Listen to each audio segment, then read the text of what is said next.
Good morning mga kapatid sa pananampalataya.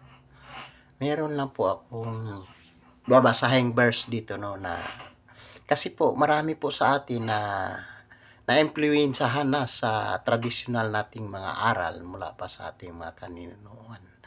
Na ang ating paniniwala na ang mga santo ay pwede nating mediator doon sa ating Diyos Ama, or may paniniwala naman na si Maria ang mediator natin.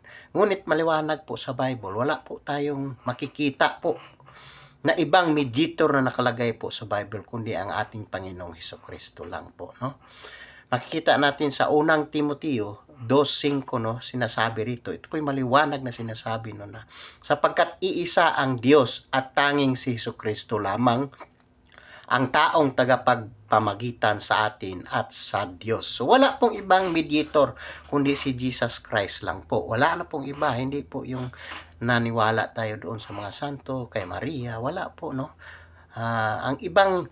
Ang tanging mediator lang natin at tagapagpamagitan sa Diyos Ama ay si Jesus Christ lang. At makikita mo rin yan doon sa John 14:6, no? Siya lang po ang daan, ang katotohanan at ang buhay. Walang makapunta sa Ama kundi sa pamamagitan niya. So glory to God po, no? Wala po tayong ibang mediator, si Jesus Christ lang. Amen. Hallelujah.